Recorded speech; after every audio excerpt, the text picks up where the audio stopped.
They say a man's best friend is his dog. For a girl, it's a diamond. It smells better, lasts longer, and doesn't chew your slippers.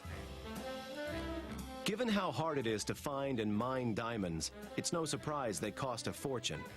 But it seems we may not be mining diamonds for much longer, because now they've found a way to grow them in a laboratory. So, how do they do it? Sunny Florida, USA. Famous for palm trees, luxury retirement homes, and those great Art Deco buildings. But few people realize that it's now also one of the world's diamond capitals. That's because in Sarasota, a company called Gemesis has come up with a way to artificially produce these rare stones. It looks like something out of Alien. There are very few people here, just row upon row of machines that look like growth chambers. In fact, they are growth chambers, but they're not gestating giant alien bugs. These machines are busy making diamonds. Every day on this high-tech production line, Chris Owens oversees the sowing and harvesting of up to 40 rare gems. Every day's a new battle, you know, every day's learning something new. In nature, a diamond is formed when, say, a tree is torched by a volcano and then crushed beneath the Earth's crust for millions of years. In here, the process begins when Chris loads the machine with what he calls a seed. This seed is actually itself a tiny diamond, and it's placed in a capsule containing graphite. The idea is to melt this graphite at 2,700 degrees Fahrenheit and cause it to reform on the surface of the diamond seed. To imitate the force of a mountain, they need to generate more than 58,000 times normal atmospheric pressure. To do this, they use 6 chunks of alloy, called anvils, which form a tight-fitting cocoon around the graphite. This cocoon is then sealed with 8 steel wedges. It's just like taking a mountain and setting on top of it. Immense amount of pressure, immense amount of heat. The design of this growth chamber has taken 50 years to perfect. In the early days, it was hard to create enough pressure, and the machines had a habit of blowing up. These days, the units are closed with a hydraulic ram before massive steel lock rings seal the machine shut.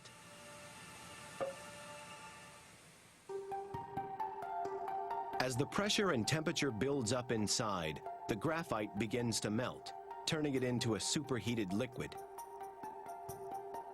Carbon atoms then begin to attach themselves to the diamond seed, gradually building up on its surface layer by layer.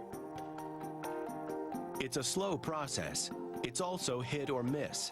Not every seed will turn into a proper diamond.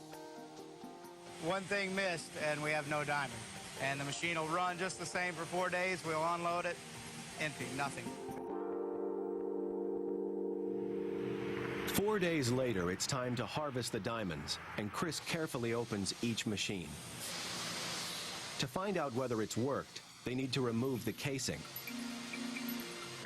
First, the outer ceramic layer is simply broken away with a gentle tap from a hammer. But the inner metal casing needs to be removed more carefully, so it's added to a flask of hydrochloric acid, which dissolves the metal.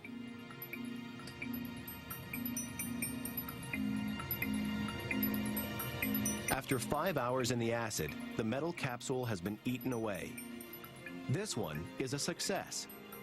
In only 4 days, the graphite has been transformed into a diamond. Gemesis specializes in producing yellow diamonds, which are highly valued on the market. Each one is carefully weighed, checked for flaws and clarity, and added to the pile, which is shipped every week to New York. Every year, billions of dollars worth of diamonds arrive here in Manhattan to be cut, graded, and sold. But cutting a diamond is no easy task. It is, after all, the single hardest natural substance there is. So to cut a diamond, you need a diamond. This time in the form of a powder, which is used to coat these turntables. It's a highly skilled job, And here at Solara, they spend days working on each stone. They want to produce a symmetrical stone, but they don't want to cut too much away, and they can't cut against the grain. So each diamond has to be cut into a slightly different shape.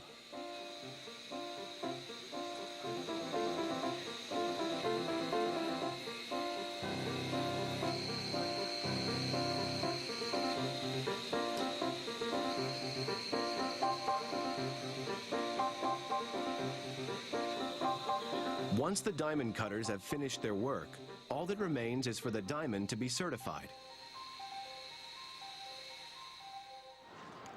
That happens here, at the International Gemological Institute.